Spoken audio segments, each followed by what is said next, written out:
Bismillahirrahmanirrahim. Assalamualaikum warahmatullahi wabarakatuh. Terima kasih pada Bapak Kepala Sekolah beserta Dewan Guru yang hari ini bisa menyempatkan hadir. Puji dan syukur mari kita panjatkan kehadiran Rabbi, salam serta salam semoga berlimpah curahkan kepada junjungan kita baginda Nabi besar Muhammad SAW. Yang terhormat Bapak Kepala Sekolah yang saya hormati, yang terhormat Ibu Bapak Dewan Guru SD Negeri 1 yang saya hormati. Terima kasih di kesempatan hari ini kita bisa bersama-sama untuk bisa hadir dalam acara atau kegiatan terkait guru penggerak angkatan 11 tahun 2024 dengan membawa tema budaya positif. Adapun susunan acara di kesempatan hari ini, yang pertama pembukaan, yang kedua doa, yang ketiga sambutan dari Bapak Kepala Sekolah SD Negeri 1, yang keempat pemaparan materi, yang kelima tanya jawab, yang keenam doa tutup. Adapun mungkin untuk pembukaan akan saya buka sendiri dengan membacakan Bismillahirrahmanirrahim. Acara dibuka.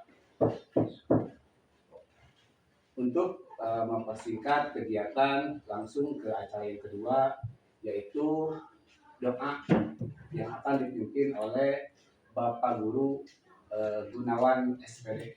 Mangga Pak Ayun.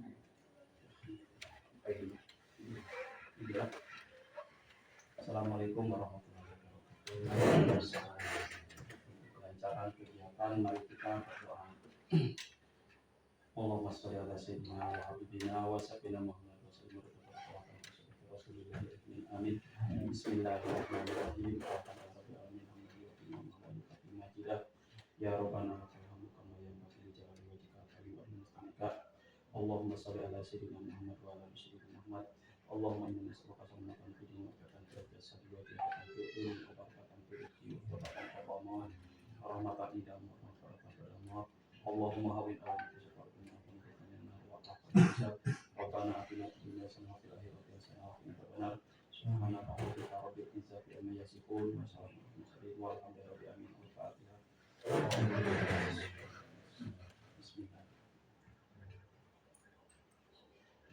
Alhamdulillah, kegiatan doa sudah terlaksana. Mudah-mudahan acara ini bisa berjalan dengan lancar sesuai dengan apa yang diharapkan. Untuk mempersingkat waktu, mungkin kita sambut ke acara selanjutnya, yaitu sambutan dari Bapak Kepala Sekolah. Waktu dan tempat dipersilakan. Terima kasih Bapak Moderator yang telah memberikan waktu kepada saya. Bismillahirrahmanirrahim. Assalamualaikum warahmatullahi wabarakatuh. Waalaikumsalam. Puji syukur mari kita panjatkan kehadirat Ilahi Rabbi yang bahwasanya masih memberikan limpahan sehat kepada kita sehingga kita bisa hadir di ruangan yang mudah-mudahan dipenuhi keberkahan. Salawat dan salam semoga tercurah limpahkan yang kebagi dalam Nabi besar kita Muhammad SAW. Semoga sampai kepada keluarganya, sahabatnya, dan mudah-mudahan kita selaku umatnya diberikan syafaat dari beliau di yaumil akhir. Yang terhormat Bapak Dewan Guru, Bapak Ibu Dewan Guru, yang terhormat Bapak Acep Rustandi. Sebelumnya saya ucapkan terima kasih yang sebesar-besarnya kepada Bapak Acep Rustandi yang telah mempelopori untuk kegiatan hari ini terkait dengan diseminasi program guru penggerak, salah satu program guru penggerak angkatan 11 untuk Kabupaten Cianjur, yaitu terkait dengan pemaparan atau diseminasi penerapan budaya positif.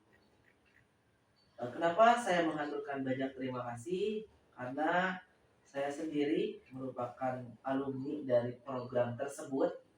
Saya adalah alumni guru penggerak angkatan 6 Kabupaten Cianjur dan alhamdulillah sudah menyelesaikan program tersebut dan kebermanfaatan programnya sudah saya rasakan sendiri sehingga saya bisa berdiri, bisa duduk di depan Bapak Ibu menjadi seorang pemimpin. Nah, karena saya tahu sendiri terkait bagaimana isi dari konten materi yang ada di program Guru Penggerak, maka saya menyambut baik sekali akan adanya kegiatan desiminasi terkait dengan modul 1.4 penerapan budaya. Kalau kita memahami lebih mendalam program-program guru yang ada dalam Guru Penggerak ini, sebenarnya programnya sudah tidak asing, Bapak. Kenapa disebut tidak asing? Karena program-program ini sudah sering kita lakukan, sudah sering kita terapkan, sudah sering kita laksanakan.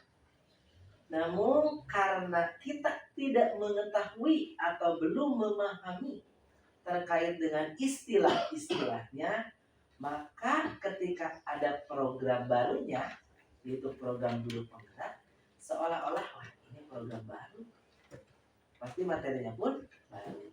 Tadi yang akan disampaikan pada kesempatan kali ini yang akan disampaikan oleh Pak Acep tadi terkait dengan budaya positif, tentu Bapak Ibu sangat perlu sekali adanya program yang dipelopori dalam bentuk budaya positif di sekolah. Kenapa perlu? Dari konsep budaya positif nanti akan memberikan kebermanfaatan baik untuk diri peserta didik selaku yang mengenyang pendidikan di sini ataupun kita sendiri tenaga pelayan pelaksana pendidikan di satuan pendidikan. Maka dari itu dengan ucapan banyak terima kasih saya ucapkan kepada Pak Acep Rustandi, dan mudah-mudahan apa yang akan disampaikan nanti oleh Pak Acep Rustandi bisa dipahami, selebihnya mungkin bisa diimplementasikan secara nyata di satuan pendidikan ini dengan teknik kolaborasi antara Pak Acep Rustandi yang sedang berprogram pada program ini dengan kita warga sekolah yang tentu menjadi sasaran pengimbasan dari program yang sedang dilaksanakan oleh Pak Acep. Hanya itu yang bisa saya sampaikan. Saya berikan waktu seluasnya kepada Pak Acep tadi. Saya akhiri sambutan dari saya dengan bila topik walhidayah. Wassalamualaikum warahmatullahi wabarakatuh. Terima kasih Bapak Kepala Sekolah SD Negeri Sidoarjo yang mana sudah memberikan sambutan sangat jelas sekali, sangat bisa dipahami sekali oleh kita semua bahwasannya terkait calon guru penggerak angkatan 11 tahun 2024 yang mana rekan kita Pak Acep Rustandi bisa mengikuti dengan baik sesuai dengan arahan-arahan yang harus dilakukan. Nah mungkin untuk mempercepat kegiatan langsung ke pemaparan materi yang akan dibawakan oleh Bapak Guru Acep Rustandi SPD. Waktu dan tempat dipersilakan. Baik, bismillahirrahmanirrahim. Assalamualaikum warahmatullahi wabarakatuh. Yang saya hormati Bapak Kepala Sekolah SD Sidoarjo, yang saya hormati Bapak Ibu Dewan Guru yang Sidoarjo, dan yang saya hormati Bapak Dewan Guru yang dari ruang sekolah yang sengaja hadir ke sini, saya ucapkan terima kasih. Teman-teman, mari kita panjatkan puji dan syukur kehadirat Allah Subhanahu wa Ta'ala bahwasanya pada kesempatan ini kita bisa hadir di ruangan ini untuk mengikuti desiminasi yang nanti saya akan paparkan, yaitu budaya positif. Rahmat serta salam semoga dilimpah curahkan dengan kita Kanjeng Nabi Muhammad. Baik, saya akan memaparkan berbagai pengalaman, pemahaman, dan penerapan budaya positif, yaitu yang disusun oleh saya sendiri, Acep Rustandi, SDN Sidoarjo, TGP Angkatan 11.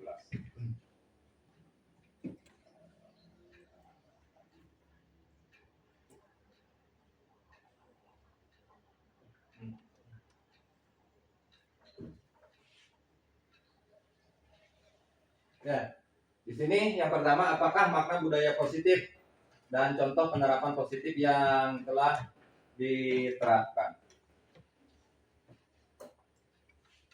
Makna budaya positif di sekolah yaitu nilai-nilai dan kebiasaan-kebiasaan di sekolah yang berpihak pada peserta didik agar mereka dapat berkembang menjadi pribadi yang kritis, penuh hormat dan bertanggung jawab.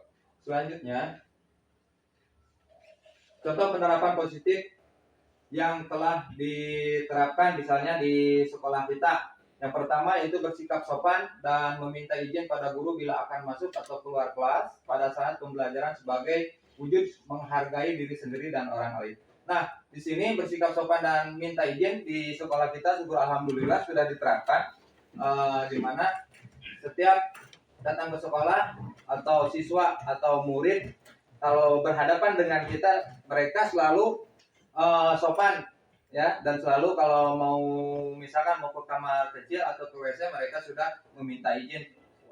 Waktu pembelajaran sedang berlangsung mereka selalu minta izin, jadi tidak selonong boy gitu. Yang kedua yaitu bersalaman dengan guru di pagi hari ketika masuk gerbang sekolah. Nah, di sini juga kita sudah terapkan bersalaman dengan guru di pagi hari walaupun tidak di gerbang halaman juga kita sudah diterapkan. Bahkan waktu pulang sekolah selesai pelajaran kita sudah salaman. Walaupun di perjalanan kalau kita ketemu dengan siswa juga, alhamdulillah siswa kita suka melakukan salaman dan mengucapkan salam seperti assalamualaikum. Itu alhamdulillah sudah diterapkan kita. Yang ketiga, membuang sampah pada tempatnya dan menjaga kebersihan sekolah atau kelas. Nah, sini juga alhamdulillah sudah diterapkan membuang sampah pada tempatnya dan menjaga kebersihan di sekolah. Itu sudah diterapkan karena di kita sudah disiapkan tempat-tempat sampah di depan kelas dan ada pembuangan sampah akhir yang alhamdulillah sudah kita buat. Yang selanjutnya religius sesuai dengan keyakinan dan ajaran agama masing-masing. Ya, alhamdulillah juga di sekolah kita agamanya ya, murid-murid dan gurunya juga alhamdulillah agama muslim semua, tidak ada non muslim. Jadi syukur alhamdulillah, jadi religius sesuai dengan keyakinan dan ajaran agama masing-masingnya itu alhamdulillah di kita menganut agama Islam semua muslim. Yang selanjutnya melaksanakan piket kelas sesuai jadwal yang ditetapkan. Alhamdulillah tiap kelas sudah membagi jadwal piket untuk segala sesuatunya, yaitu untuk kebersihannya ya sudah dilaksanakan. Lalu yang selanjutnya berdoa sebelum dan sesudah proses pembelajaran. Nah, ini juga sudah diterapkan juga. Biasanya kita mengadakan berdoa sebelum belajarnya dari awal sampai akhirnya itu biasa dengan diawali dengan membacakan surat Al-Fatihah ya, dan selanjutnya pas sudah proses pembelajaran kita membacakan surat Wal-Asri. Yang selanjutnya berpakaian rapi dan sesuai ketentuan yang diterapkan oleh sekolah. Nah, di sini kita pada hari Senin, Selasa, Rabu, kalau nggak salah itu putih merah. Kalau Kamis seragam batik, Jumat, Sabtu itu pramuka. Terkecuali kalau hari-hari tersebut ada yang jadwalnya olahraga, jadi kita memakai seragam olahraga. Next. Nah, filosofi pendidikan Ki Hajar Dewantara tentang pendidikan yang pertama bukan tabula rasa, yang kedua semua anak terlahir dengan bakatnya masing-masing unik budi pekerti, yang ketiga tugas guru menuntun bakat tersebut agar anak tumbuh dengan selamat dan bahagia. Nah, yang saya garis bawahi yang di sini Pak, tugas guru menuntun bakat tersebut agar anak tumbuh dengan selamat dan bahagia. Di mana tugas kita itu menuntun bakatnya anak-anak atau peserta didik. Jadi kita dapat mengarahkan bakatnya anak tersebut mau kemana. Contohnya, misalkan kalau anaknya suka olahraga bola voli misalkan, ya itu kita arahkan ke permainan bola voli. Kalau anaknya bakatnya menggambar, nah kita bisa diarahkan ke seni rupa gitu ya. Dan selanjutnya guru ibarat petani dan anak ibarat benih jagung. Nah, di sini guru ibarat petani. Ya, kita sebagai petani bagaimana menanam jagung contohnya ya. Menanam jagung berarti kita harus mulai pembibitan, memupuk supaya jagung tersebut bisa nanti dihasil. berhasil itu hasilnya. Dan selanjutnya anak ibarat biji jagungnya. Jadi biji jagung kalau tidak pelihara, tidak dipupuk, tidak diberi pengairan gitu ya, untuk pengairannya, jadi tidak akan tumbuh sehat dan berhasil. Nah, jadi tugas kita itu sebagai petaninya yaitu untuk memelihara benih jagungnya, yaitu kita bertugas untuk memelihara murid.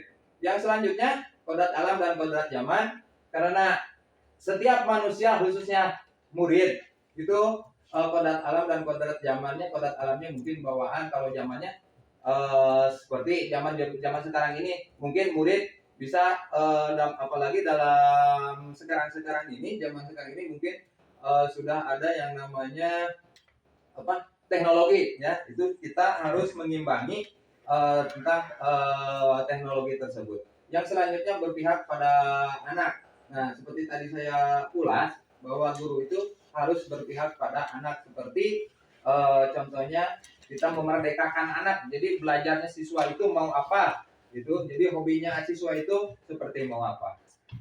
Lanjut. Yang selanjutnya perubahan paradigma yang saya paparkan di sini. Perubahan paradigmanya seperti pembelajaran dengan paradigma baru.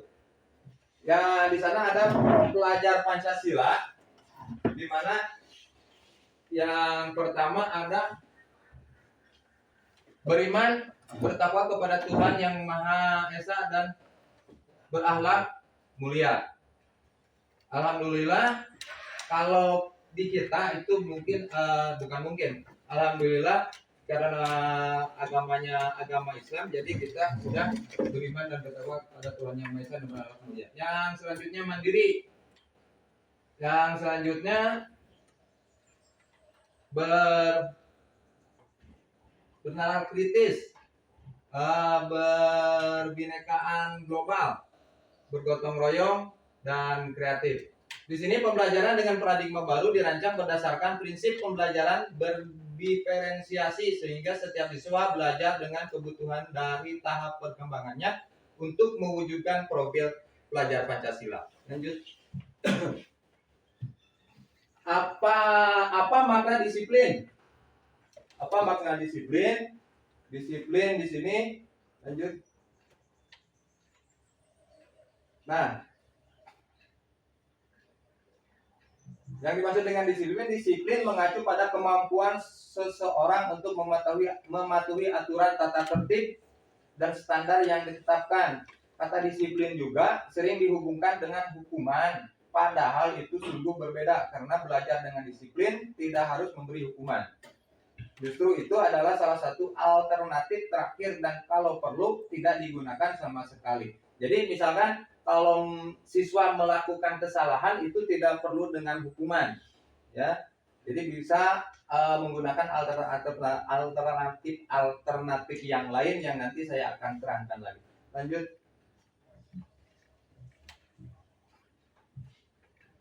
Nah, disiplin positif. Disiplin positif merupakan salah satu cara penerapan disiplin yang bertujuan untuk menumbuhkan kesadaran serta memberdayakan anak untuk melakukan sesuatu tanpa sogokan, ancaman maupun hukuman. Yang selanjutnya, dalam budaya kita, makna kita disiplin menjadi sesuatu yang dilakukan pada orang lain untuk mendapatkan kepatuhan. Kita cenderung menghubungkan kata disiplin dengan ketidaknyamanan. Selanjutnya, sebagai pendidik, tujuan kita adalah menciptakan anak-anak yang memiliki disiplin diri, sehingga mereka bisa berperilaku dengan mengacu nilai-nilai kebajikan universal dan memiliki motivasi instrik bukan ekstrinsik. Gitu ya. Kalau instrik itu berarti dari dalam diri, kalau instrik dari dalam diri, kalau bukan ekstrinsik itu dari luar. Lanjut.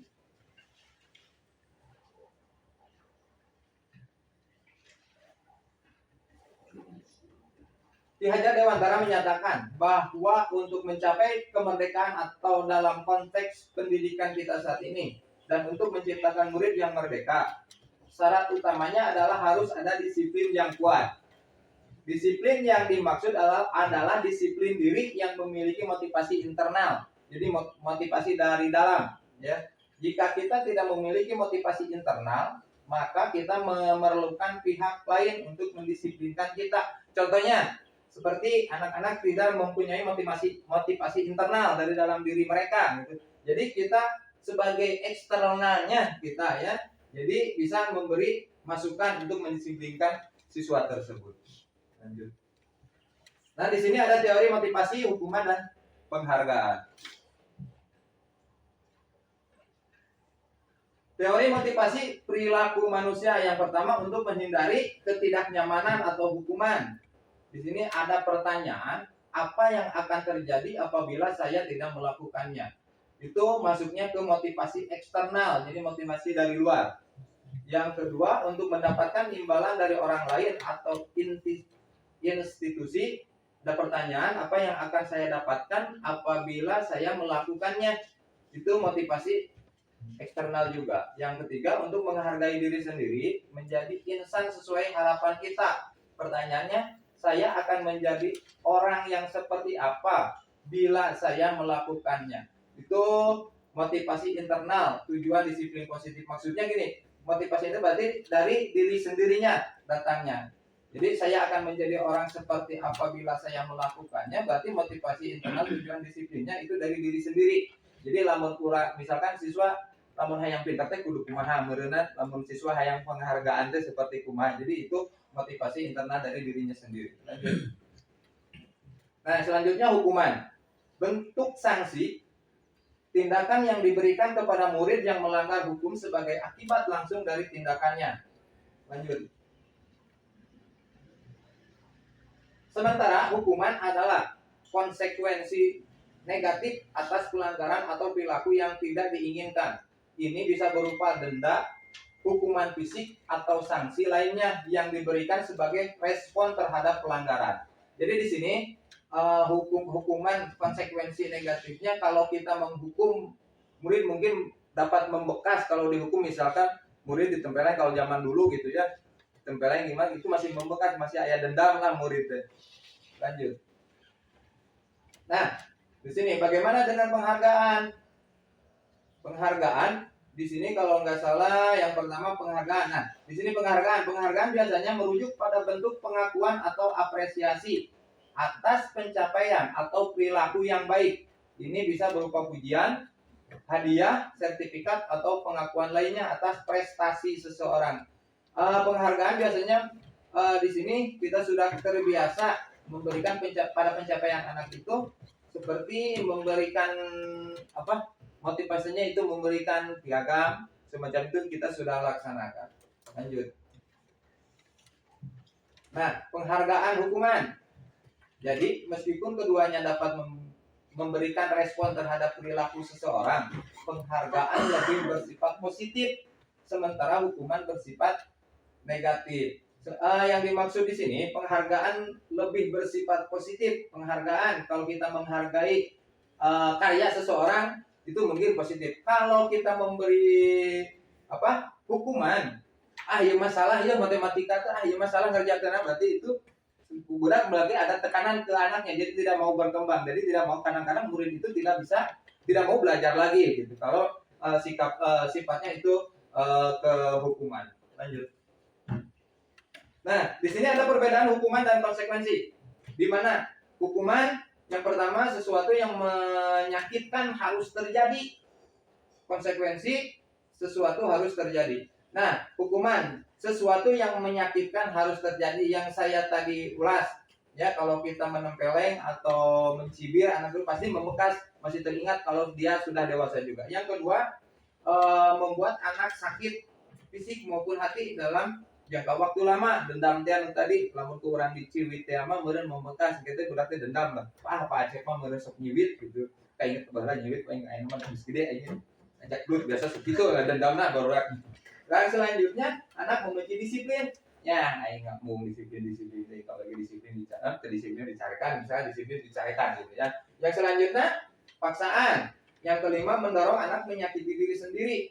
Yang keenam konsep diri yang buruk. Yang ketujuh, anak belajar untuk menyembunyikan kesalahan. Yang 8 marah dan merasa bersalah, dipermalukan dan merasa tidak dihargai. Maksudnya itu tidak dihargai.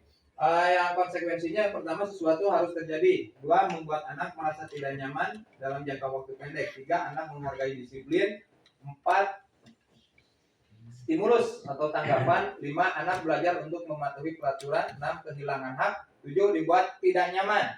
8 diasingkan untuk sementara atau tim out. Lanjut.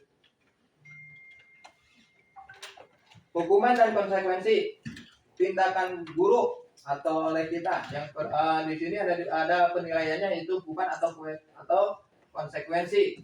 Ya, yang pertama, tindakan gurunya mencatat 100 kali dalam buku kalimat, saya tidak akan terlambat lagi karena terlambat ke sekolah. Nah, sini hukuman atau hukuman atau konsekuensi. Nah, di sini sebutnya hukuman. Yang kedua, lari mengelilingi lapangan basket 2 kali karena terlambat datang sekolah. Nah, di sini seharusnya betul ya, hukuman, konsekuensinya hukuman. Yang ketiga, murid diminta untuk push up 15 kali karena tidak menggunakan masker ke sekolah. Itu hukuman. Menggantikan kertas tugas teman yang telah dicoret-coret. Konsekuensi. Kenapa masuk ke konsekuensi? Karena kita mencoret-coret buku teman, jadi kita harus mengembalikan atau menggantinya. Yang selanjutnya, membersihkan tumpahan air di meja tulis karena tersenggol pada saat belajar. Konsekuensi. Jadi kita misalkan kalau ada air yang tertumpah di meja, kita harus membersihkan sendiri. Itu konsekuensi, bukan hukuman. Yang selanjutnya, murid disuruh untuk mengenakan sepatu seharian di sekolah karena tidak Murid disuruh untuk mengenakan sepatu seharian di sekolah karena tidak mengenakan sepatu hitam. Ini hukuman. Misalkan ada murid yang kesiangan, rusuh, misalkan dari berangkat rumahnya memakai sepatu warna putih misalkan. Ketentuan yang di sekolahnya itu warna hitam. Jadi murid biasanya disuruh untuk mengenakan tidak mengenakan sepatu di sekolah gitu, karena tidak memakai sepatu hitam. Itu hukuman atau konsekuensinya yaitu hukuman. Yang terakhir, lari mengelilingi lapangan basket 2 kali karena terlambat 10 menit untuk pelajaran PJOK. Nah, di sini yang saya telaah atau pelajari, bahkan saya pernah memberikan jawaban itu hukuman. Karena apa? Karena dia lari mengelilingi lapangan basket 2 kali karena terlambat 10 menit. Nah, ternyata yang setelah ditelusuri atau dipahami lebih dalamnya, di sini ada masuk konsekuensi. Karena apa? Karena dalam pelajaran PJOK, ya, memang udah lihat tomboroni dalam pelajaran PJOK, walaupun datang tepat waktu juga, dia sudah melakukan lari, misalnya dalam pemanasan. Ya, semacam itu. Jadi lari mengelilingi lapangan bola basket 2 kali karena terlambat 10 menit untuk pelajaran PJOK, itu maksudnya konsekuensi, bukan hukuman. Lanjut. Yang selanjutnya, dihukum dengan penghargaan.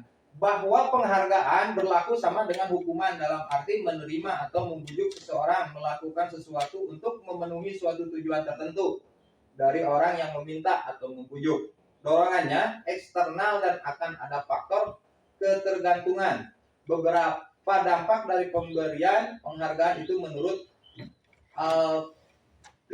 aplikan 1993. Yang pertama, pengaruh jangka pendek dan jangka panjang. Nah, tadi kalau kita memberikan hukuman yang seperti tadi saya ucapkan, itu membekasnya sama murid itu akan lama. Penghargaan menghukum sama seperti tadi. Penghargaan mengurangi ketepatan.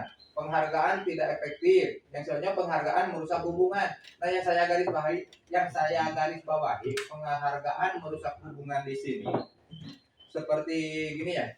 Seperti kenaikan kelas, suka ada yang diberikan hadiah, contohnya piala. Bahkan anak tersebut dia duduk di kelasnya itu berdampingan. Kalau seorang anak tersebut mendapat piala yang seorangnya lagi tidak, itu akan penghargaan merusak hubungan nggak? Bisa jadi, soalnya gini, kok teman saya misalkan dapat piala saya tidak. berarti itu akan merusak hubungan. Gimana mau diujuk si eta rek pisah orang mah diukna. Nah semacam itu. Jadi bisa merusak hubungan. Bahkan ke guru oge jigana tiasa kitu Pak Esnya. Bisa guru misalkan si itu mah getol ya cukup teh. Bere misalkan si mah kedua bere isi sirikan guru nanti jadi merusak hubungannya itu intinya. Yang selanjutnya penghargaan menurunkan kualitas. Nah kamari yang boroma diajar teh benar-benar kepingingan hasilnya temenang piala sama temenang hadiah. Nah itu penghargaan mematikan kreativitas yang sama dengan penghargaan menurunkan kualitas. Yang terakhir penghargaan mengurangi motivasi instrik, itu mengurangi motivasi ya. Penghargaan bisa mengurangi motivasi instrik. Lanjut. Yang selanjutnya ada keyakinan kelas.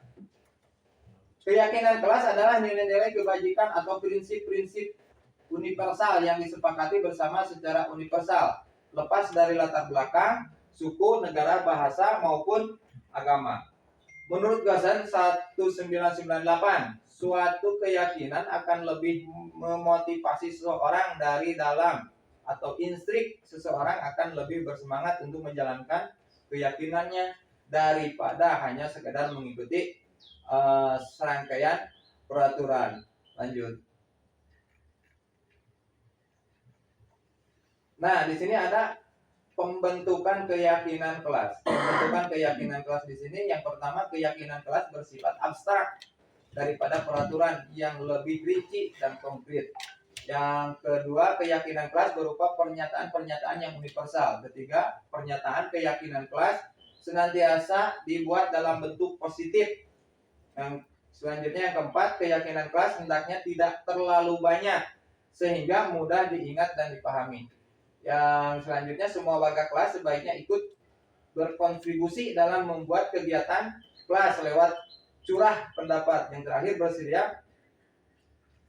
bersedia meninjau kembali atau mengevaluasi kembali ya keyakinan kelas dari waktu ke waktu. Jadi maksudnya gini Pak, peraturan keyakinan kelas. Jadi peraturan keyakinan kelas itu kita harus ada di kelasnya masing-masing. Karena kalau ada keyakinan kelas karena keyakinan kelas tersebut disepakati oleh seluruh kelas tersebut, misalkan murid dengan guru, itu keyakinan kelas. Yang pertama itu keyakinan kelas bersifat abstrak, itu harus terlihat loh. Kalau aturan keyakinan kelasnya harus datang tepat waktu, dalam belajar pas waktu belajar tidak berisik, itu bisa ke keyakinan kelas yang bisa kita buat. Keyakinan kelas berupa pernyataan-pernyataan yang universal. Seperti yang universal itu yang luas guys. Universal ya. Ya seperti peraturan keyakinan yang dibuatnya itu universal. Yang ketiga, pernyataan keyakinan kelas senantiasa dibuat dalam bentuk positif. Mau saya apa intan Pak? Yang bagus-bagus positif. Tong negatif nama tong lah. Tong didamel-keun dina keyakinan kelas. Yang sebenarnya keyakinan kelas hendaknya tidak terlalu banyak tong seuting. Misalkan keyakinan kelasnya dibikin 5. Ya, misalkan atau 6. Ya itu tergantung kesepakatan kelas tersebut, murid dengan guru, semua kelas yang ada di kelas tersebut. Yang selanjutnya warga kelas sebaiknya ikut berkontribusi dalam membuat kegiatan kelas lewat curahan pendapat. Misalkan biasa kalau di kota-kota itu menggunakan apa sih warna yang warna-warni itu kertas itu. Nah itu ya pakai itu langsung ditempel di dinding, itu keyakinan kelasnya seperti itu. Jadi satu orang siswa itu menuliskan keyakinan kelasnya itu mau apa. Yang selanjutnya bersedia meninjau kembali keyakinan kelas dari waktu ke waktu. Jadi untuk monoton keyakinan kelasnya emang kurang ya, bisa diganti dengan yang lain lagi. Lanjut. Nah di sini mengapa tidak pelaturan saja dan mengapa harus keyakinan kelas? Mengapa tidak pelaturan saja? Karena pelaturan kelas biasanya terlibat tanpa persetujuan pihak objek yang harus melaksanakan. Salah satu contohnya seperti kita membuat jadwal pelajaran. Jadwal pelajaran kan kita tidak sepakati oleh anak biasanya. Kita yang buat, guru saja yang membuat. Yang selanjutnya mengapa harus keyakinan kelas? Nah, sedangkan keyakinan kelas adalah persetujuan yang dibuat bersama antara guru dan murid. selanjutnya akan ditaati bersama-sama. Contohnya misalkan jadwal pelajaran hari Senin, jam pertama itu pelajaran apa kita sepakati antara murid dan guru, gitu ya. Jadi itu mengapa harus keyakinan. Jadi emang diyakini lah pusat yang kelas, emang dipatuhi nantinya. Lanjut. Nah di sini ada peraturan keyakinan kelas atau nilai kebajikan yang dituju. Dari peraturan kelas tadi, yang pertama peraturan selalu kembalikan buku ke tempat. Jawabannya berarti dia merasakan tanggung jawab. Yang kedua dilarang mengganggu orang lain. Itu menghormati orang lain dan diri sendiri. Yang ketiga hadir di sekolah 15 menit sebelum pembelajaran dimulai. Itu menghormati orang lain. Komitmen. Ya. Yang selanjutnya dilarang melakukan kekerasan, keselamatan, menghormati orang lain. Dilarang menggunakan narkoba, itu tentunya kesehatan. Bergantian atau menunggu giliran, menghormati orang lain, kesabaran. Gunakan masker, kesehatan, keselamatan. Yang terakhir jangan berlari di kelas atau koridor, keselamatan atau keamanan. Lanjut. Nah, dikarenakan manusia itu banyak kebutuhan, ya, banyak kebutuhan manusia. Jadi di sini saya mengangkat 5 kebutuhan dasar manusia. Yang pertama itu kebutuhan untuk bertahan hidup atau survival. Kebutuhan ini menjadi dasar fokus utama karena kebutuhan dasar manusia untuk dipenuhi untuk mempertahankan hidupnya. Jadi ini kebutuhan bertahan hidup. Kebutuhan ini menjadi dasar fokus utama. Jadi kita itu sebagai manusia, jadi untuk bagaimana caranya untuk mempertahankan hidup. Jadi kalau kita yang mau hidup itu berarti harus perlu makan, nah semacam itu ya. Lanjut, yang kedua, kebutuhan dasar manusia yang kedua yaitu cinta dan kasih sayang, love and loyalty. Di mana kebutuhan ini adalah dorongan manusia untuk memiliki hubungan sosial yang mendalam, kasih sayang serta merasa diterima dan dihargai orang lain. Contohnya seperti anak-anak kita di rumah, berarti anak-anak tersebut memerlukan ya kasih sayang dari seorang ayah. Terus kalau di sekolah murid bisa memerlukan kasih sayang dari seorang guru. Yang selanjutnya kebutuhan dasar manusia yang ketiga yaitu kebebasan, freedom, mencerminkan manusia untuk memiliki otonomi atau kontrol atas keputusan dan tindakan mereka sendiri, serta kemampuan untuk mengekspresikan diri tanpa hambatan atau penindasan. Lanjut, yang keempat, kebutuhan dasar manusia yang keempat yaitu mengacu pada dorongan manusia untuk mencapai dan menikmati aktivitas atau pengalaman yang memberikan kesenangan, kegembiraan, dan hiburan. Ini adalah suatu ekspresi dari kehidupan yang memberikan warna keceriaan serta memungkinkan individu untuk merasa hidup bahagia. Lanjutnya yang terakhir, yang kelima, kekuasaan, di mana organ manusia untuk memiliki kontrol, pengaruh, otoritas pada diri sendiri atau orang lain pada situasi tertentu. Misalkan ini kekuasaan di sini kita bertujuan lah, misal asalnya jadi guru mah yang jadi kepala sekolah berarti ada tujuan gitu. Terus seterusnya kalau kita sudah jadi kepala sekolah mungkin mau jadi pengawas itu bisa juga ya.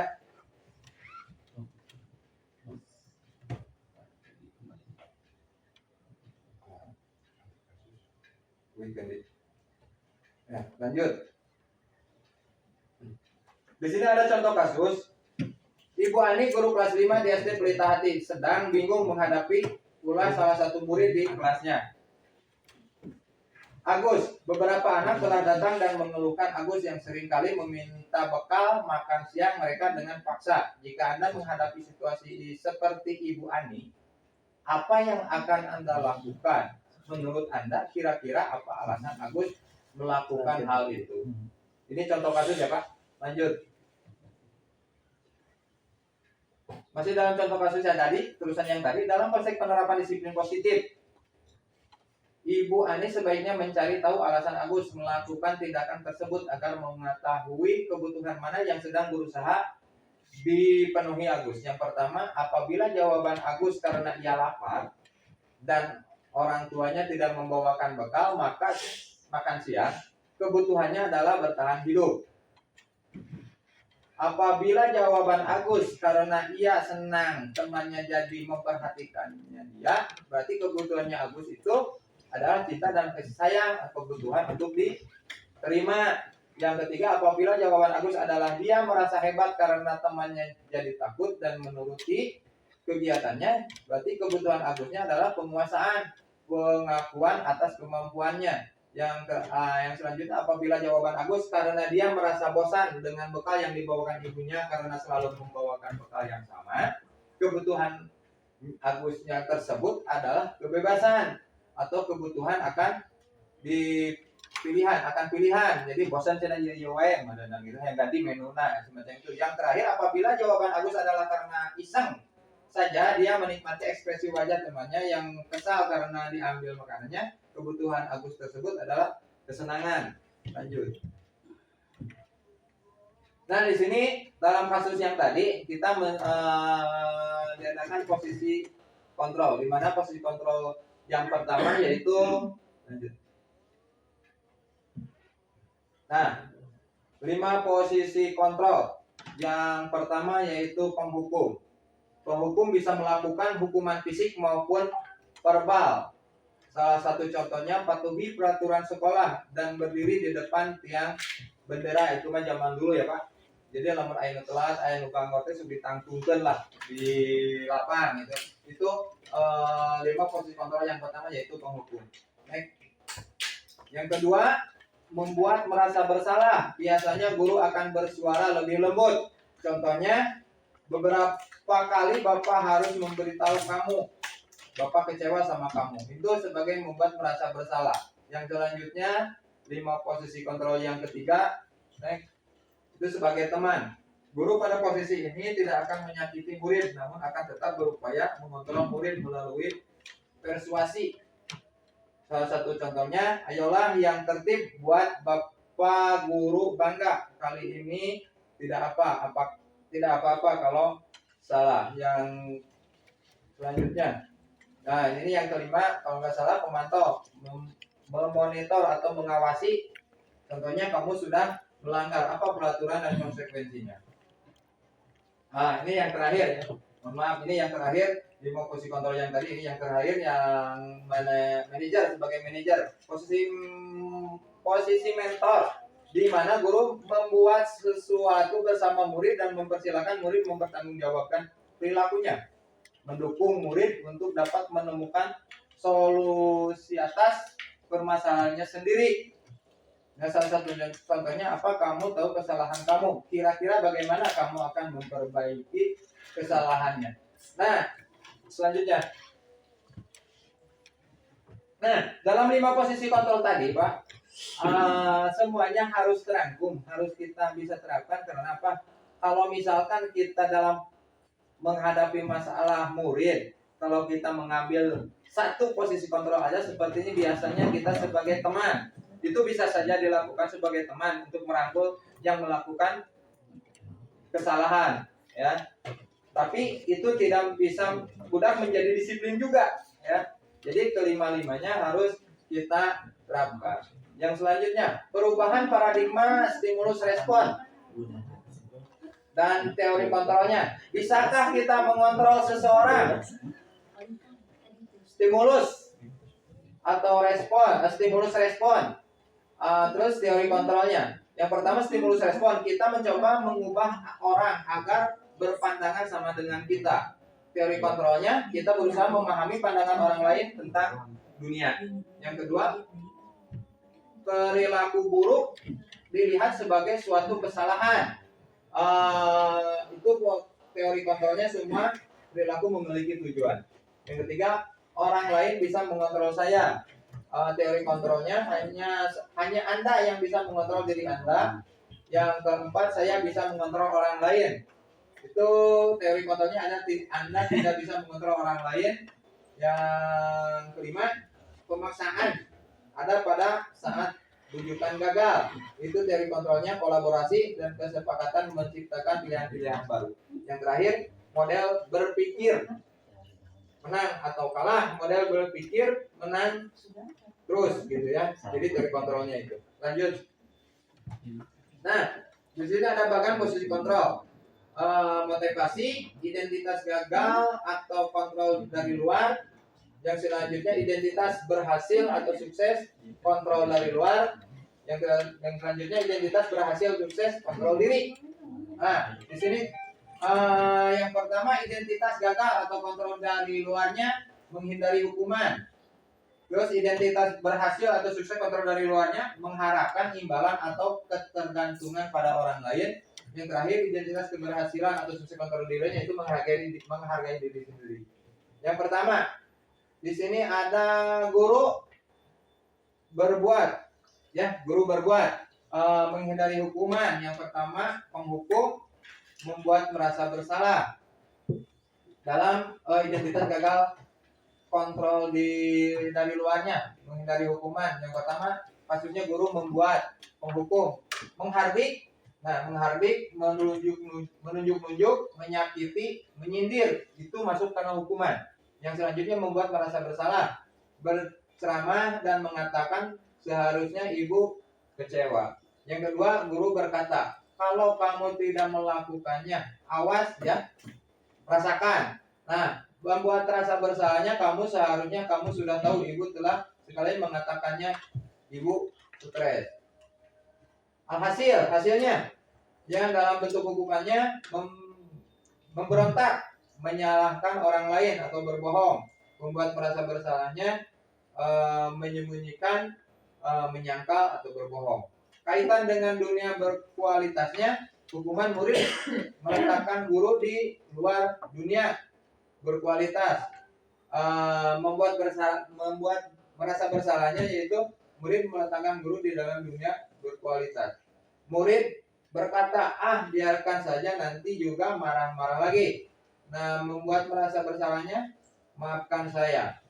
Dampak kepada murid, mengulangi kesalahan, merasa buat bersalahnya, merasa rendah diri.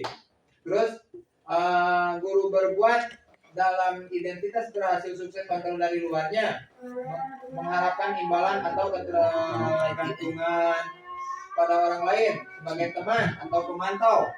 Yang pertama, membuat alasan-alasan untuk muridnya. Ayolah lakukan demi ibu, masa kamu tidak mau? Ingat, tidak itu pernah bantu. Selanjutnya, teman ketergantungan. Yang selanjutnya, murid meletakkan guru di berbagai orang yang sangat penting di dunia berkualitas. Murid berkatanya, saya pikir bapak ibu teman saya, ternyata begitu.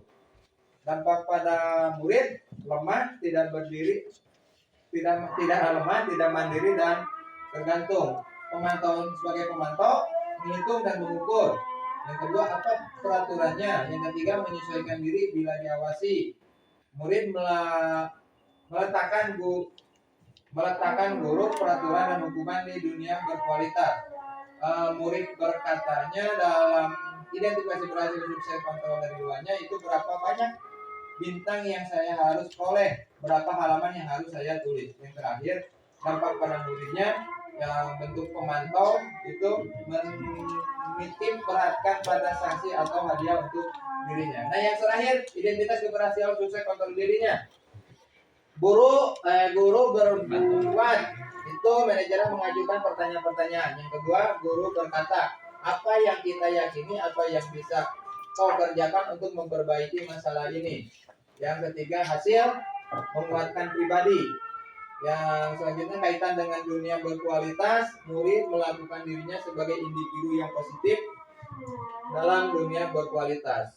Murid berkatanya itu mengenai diri sendiri sebagai manajernya, itu bagaimana caranya saya bisa memperbaiki keadaan. Yang terakhir, dampak pada muridnya, ya, sebagai manajer itu mengevaluasi diri, bagaimana cara memperbaiki diri.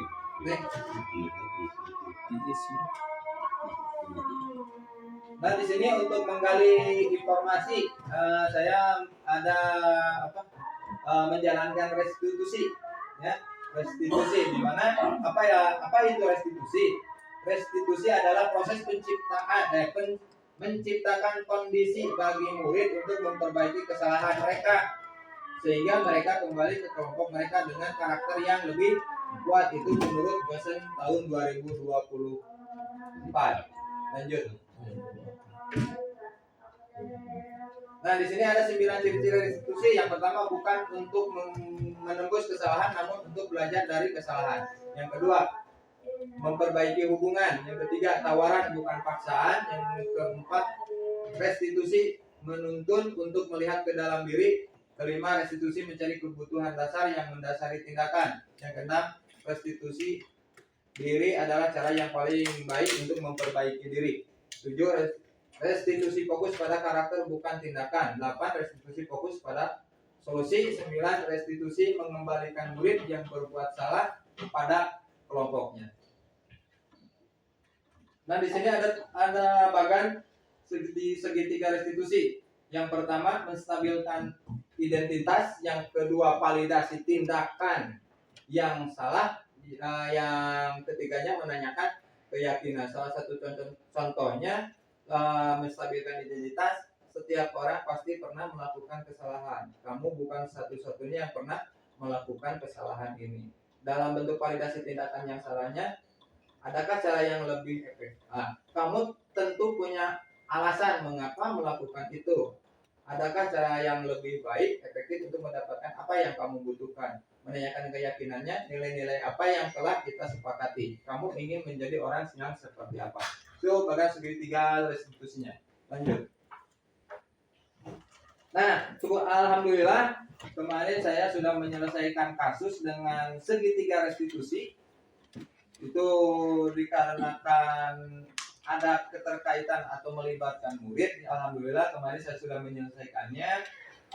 Itu ada bantuan dari rekan-rekan guru juga.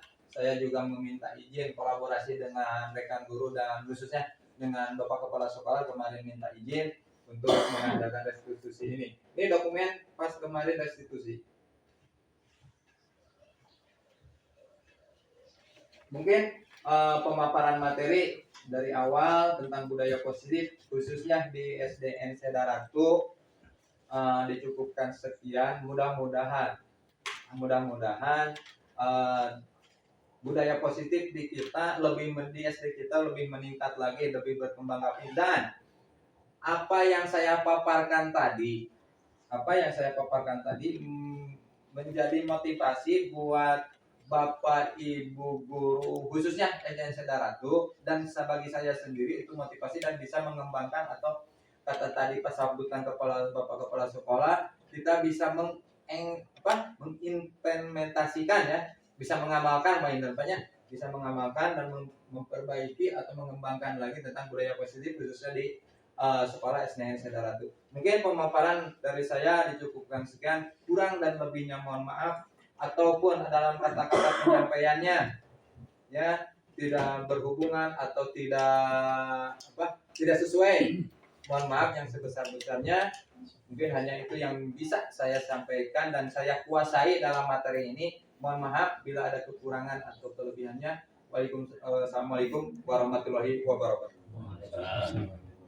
Oke. Alhamdulillah Bapak Acep Rustandi sudah memaparkan terkait budaya positif, yang mana para bapak para ibu semuanya bahwa budaya positif itu sangat penting sekali untuk kita laksanakan dalam kehidupan sehari-hari, baik di rumah ataupun di lingkungan sekolah ataupun di lingkungan masyarakat kita masing-masing.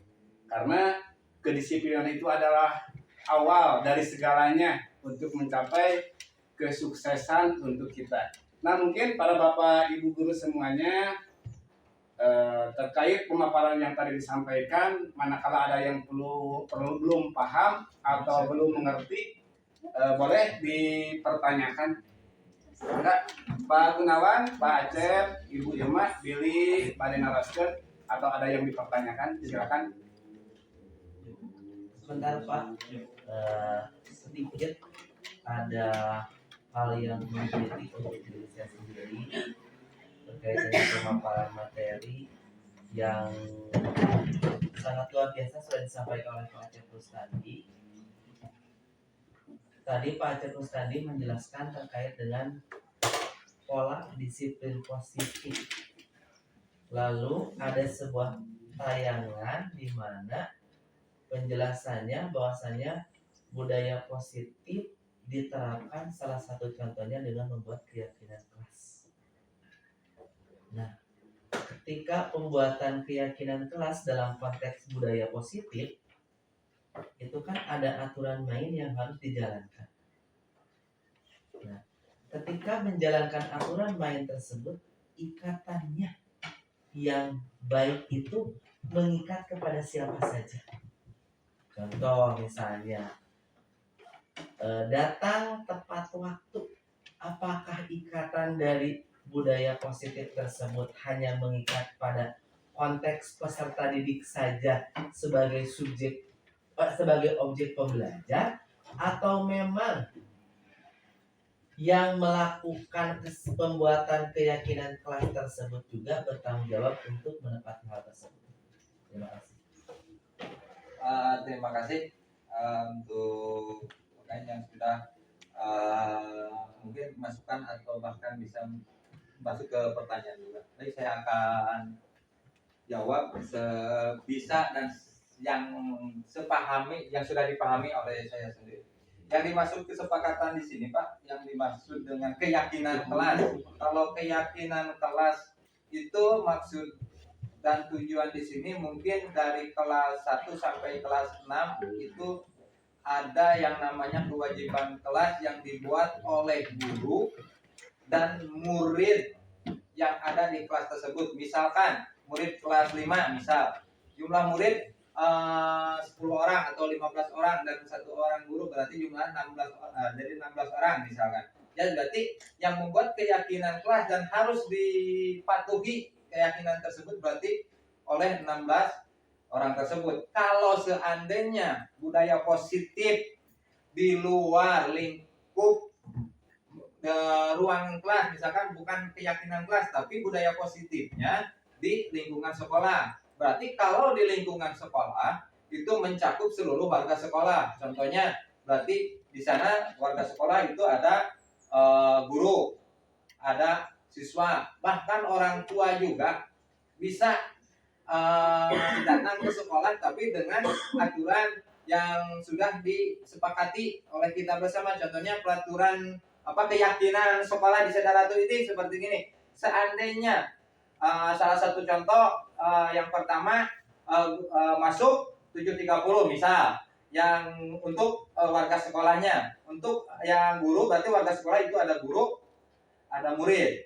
Yang selanjutnya warga sekolahnya itu pasti ada masyarakat. Malah masyarakat bisa dibikin keyakinan sekolah juga seperti ini. Kalau masyarakat ada yang keperluan ke sekolah, misalkan menanyakan anaknya, menanyakan permasalahan-permasalahan yang berhubungan dengan anaknya, dengan pembelajaran anaknya, bisa tidak selonong boy, Pak. Misalkan ada dibuat, misalkan jamnya pada hari harinya, misalkan hari Selasa, terus jamnya jam segini, misalkan seperti itu. Jadi tidak selonong boy. Jadi itu